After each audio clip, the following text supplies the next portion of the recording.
ನಮಸ್ಕಾರ ಸ್ನೇಹಿತರೆ, ಜನಸೇನಾ ಟಿವಿ ಕರ್ನಾಟಕಕ್ಕೆ ತಮ್ಮೆಲ್ಲರಿಗೂ ಆತ್ಮೀಯ ಸ್ವಾಗತ.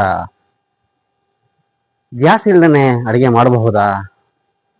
ಹಾಗಾದ್ರೆ ಸಾಂಪ್ರದಾಯಿಕ ಇಂಧನಗಳ ಬಳಕೆ ಮತ್ತೆ ಶುರುವಾಗುತ್ತಾ?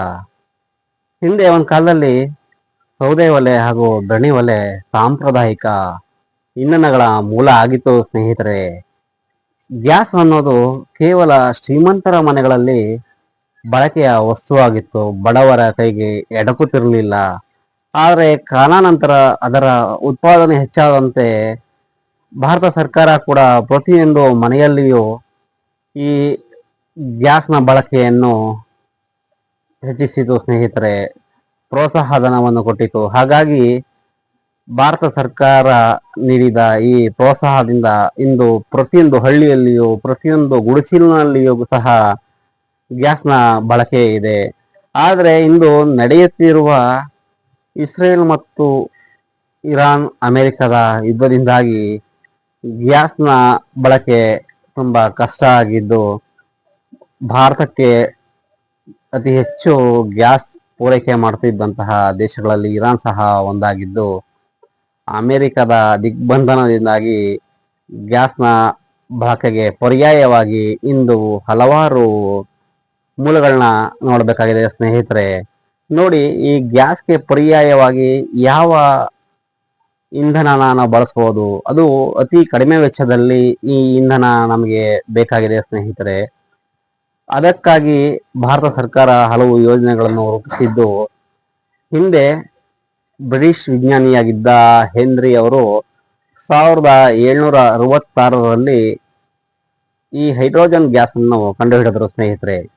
ಈ ಹೈಡ್ರೋಜನ್ ಗ್ಯಾಸು ಅಷ್ಟು ಸುಲಭವಾಗಿ ತಯಾರಿಸಲು ಸಾಧ್ಯ ಇಲ್ಲ ಸ್ನೇಹಿತರೆ.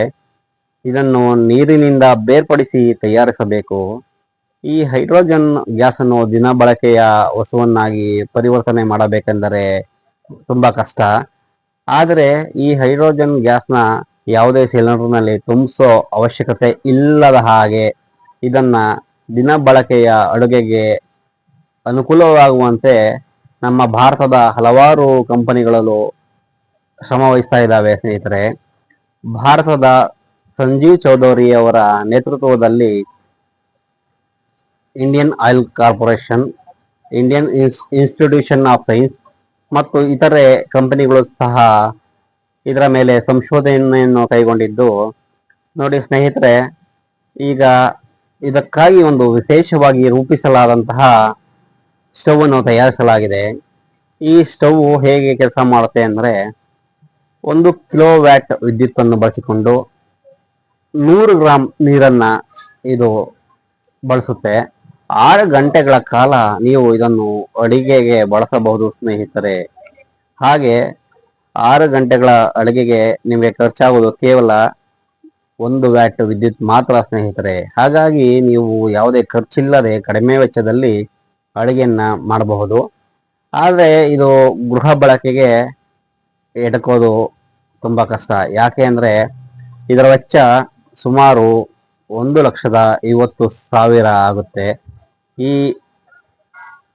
ರೀತಿಯ ಸ್ಟವನ್ನು ಅತಿ ಹೆಚ್ಚಾಗಿ ದೊಡ್ಡ ದೊಡ್ಡ ಹೋಟೆಲ್ಗಳು ಮತ್ತು ಹಾಸ್ಟೆಲ್ಗಳು, ಗ್ರಾಮಗಳಲ್ಲಿ ನಡೆಯುವ ದೊಡ್ಡ ದೊಡ್ಡ ಸಭೆ ಸಮಾರಂಭಗಳಲ್ಲಿ ಮಾತ್ರ ಬಳಸಬಹುದಾಗಿದೆ. ಹಾಗೂ ದೊಡ್ಡ ದೊಡ್ಡ ಅನಾಥಾಶ್ರಮಗಳು ಮತ್ತು ದೇವಾಲಯಗಳಲ್ಲಿ ಮಾತ್ರ ಬಳಸಬಹುದಾಗಿದೆ ಸ್ನೇಹಿತರೆ.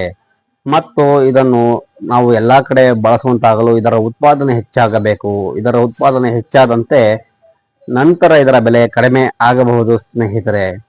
ನೋಡಿ ಸ್ನೇಹಿತರೆ, ಇದು ಪ್ರತಿಯೊಬ್ಬ ಭಾರತೀಯರಿಗೂ ತಲುಪಲಿ ಎಂಬುದು ನಮ್ಮದೊಂದು ಆಶಯ.